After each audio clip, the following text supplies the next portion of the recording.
أعوذ بالله السميع العليم من الشيطان اللعين الرجيم بسم الله الرحمن الرحيم اللهم صل على محمد وآل محمد وعجل فرجهم. અમારા ખોજા TV radio અને એરવેસના માન્ય શ્રોતાજનો, અસ્સલામુ અલૈકુમ વરહમતુલ્લાહી વબરકાતુહ.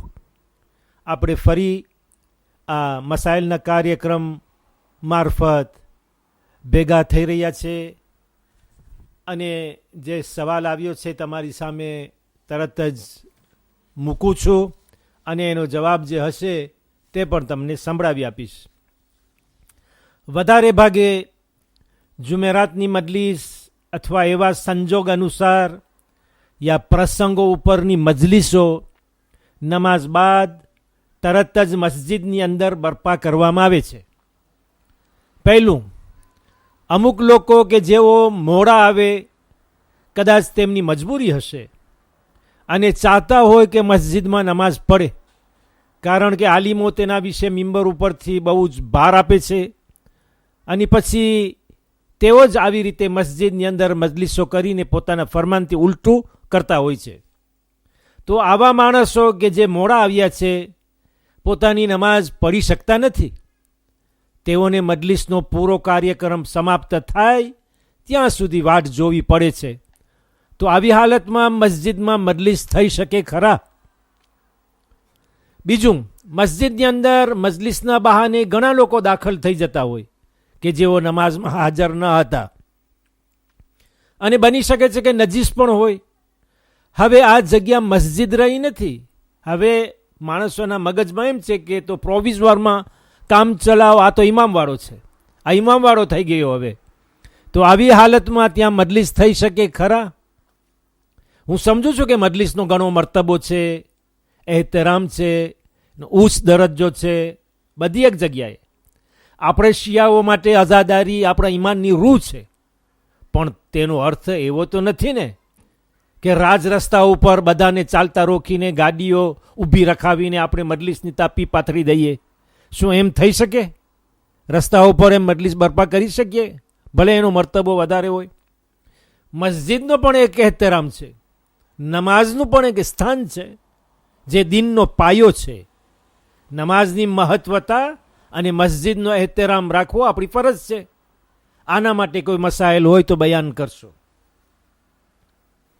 જવાબ, હું તમારા સવાલનો જવાબ મસઅલો 916 નંબરનો મસલો તમને આપું છું કે જે તમને આયતુલ્લા સૈયદ અલી અલ હુસૈની સિસ્તાની સાહેબની તવઝીમાં 5 246 નંબરના પાના ઉપર મળી આવશે.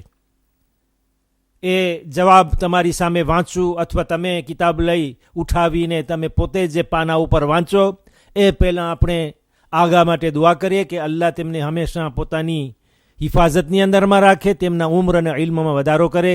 એ જ પ્રમાણે દુનિયાના જ્યાં જ્યાં ખૂણામાં શિયાને અહેલેબૈત વસતા હોય, મોહિબ્બાને અહેલેબૈત, આલિમે દીન, મુસ્તહેદીન જે દીન ઇસ્લામની ખિદમત કરી રહ્યા છે, અલ્લાહ દરેકની જાન, માલ, ઇજ્જત અને ઔલાદને પોતાની હિફાજતની અંદરમાં રાખે. હવે હું વધારે તેમાં કાંઈ ઉમેરી શકતો નથી. જે મસાઇલમાં બયાન થયું એ પૂરું છે અને પૂરતું છે, કારણ કે તમારા સવાલની અંદર તમે પણ ઘણા જવાબ આપી ચૂક્યા છો. તો હવે મને કાંઈ એમાં ઉમેરવાનું નથી. મસઅલો 916 અગર મસ્જિદની અંદર, આગા ફરમાવે છે, અગર મસ્જિદની અંદર મજલિસે અઝા માટે શામિયાનો તાણવામાં આવે, એટલે કે તાંત ઊભી કરવામાં આવે, ખૈમો ઊભો કરવામાં આવે, જાણે કે એમાં કાંઈ પડદો રાખી અને એક જગ્યા મુકર્રર કરવામાં આવે. આનો અર્થ એ થાય છે, અગર મસ્જિદની અંદર મજલિસે અઝા માટે શામિયાનો એટલે કે તંબુ તાણવામાં આવે, સાદડી વગેરે મૂકવામાં આવે, કાળા કપડાં લટકાવવામાં આવે, એટલે એ ભાગમાં જ્યાં મજલિસ યોજવામાં આવશે ત્યાં કાળા કપડાં બાંધવામાં આવે, ચાય વગેરેનો સામાન લઈ આવવામાં આવે, એટલે સુધી કે ચાય પણ તમે લઈ આવી શકો છો, અહીંયા પી શકો છો, કારણ કે ચાયનો સામાન લઈ આવવામાં આવે. પણ એના પછી આગળ કહે છે કે જો મસ્જિદની ઇમારતને, મસ્જિદને, મકાનની ભીતને, એ જગ્યાને, એની સિમેન્ટ, એનો પ્લાફોન, એની ભીત વગેરેને એથી નુકસાન ન પહોંચે. એવું ન બને કે તમે આવું બધું કરવા જતાં મસ્જિદને પણ ધક્કો લાગે અને નમાઝીઓને પણ પડવાથી ન રોકે. મજલિસ કરવી બરાબર છે, સારી વસ્તુ છે, બહેતર વસ્તુ છે, એનાથી કોઈ સારી ચીજ નથી, બહેતર ઇબાદત છે, આપણા ઈમાનની રૂહ છે, જેમ તમે કહી ગયા. પણ બીજાઓને નમાઝ પડવાથી રોકે એ પણ બરાબર નથી. આપણે નમાઝ પઢી લીધી એટલે બસ થઈ ગયું, એટલે બીજાની કોઈની પરવા નહીં. તો સૌથી પ્રથમ તો બીજાઓનો ખ્યાલ કરવો એ તો મોટી ઇબાદત છે. અને મસ્જિદની અંદર મજલિસ કરવામાં વાંધો નથી, પણ મજલિસનો પહેલો પેગામ તો એ છે કે બીજાઓને તમે તકલીફ ના આપો, બીજાઓનો પણ તમે ખ્યાલ કરો. તો નમાઝીઓને નમાઝ પડવાથી, આવું કરવાથી ન રોકે અથવા કોઈ પણ અંતરાયરૂપ ન થાય. એટલે આ મજલિસ બરપા કરવામાં મસ્જિદની અંદરમાં કોઈ પણ નડતર ઊભી ના થાય, રૂકાવટ ઊભી ન થાય, એવું કંઈ ન થાય કે બીજા એના કરતાં જે વાજિબ કામ હોય એને અટકાવી દે. તો આગળ કહીએ છે કે અગર મસ્જિદની અંદર મજલિસ અઝા માટે શામિયાનો, તંબુ તાણવામાં આવે, સાદરી વગેરે મૂકવામાં આવે, કાળા કપડાં લટકાવવામાં આવે, ચાય વગેરેનો સામાન લઈ આવવામાં આવે, તો જો મસ્જિદની ઇમારતને એથી નુકસાન ન પહોંચે અને નમાઝીઓને નમાઝ પડવાથી ન રોકે અથવા કોઈ અંતરાય રૂપ, અટકાયત, નડતર ન થાય તો તેમાં કોઈ વાંધો નથી. તમારા સવાલનો પૂરો જવાબ મળી ગયો.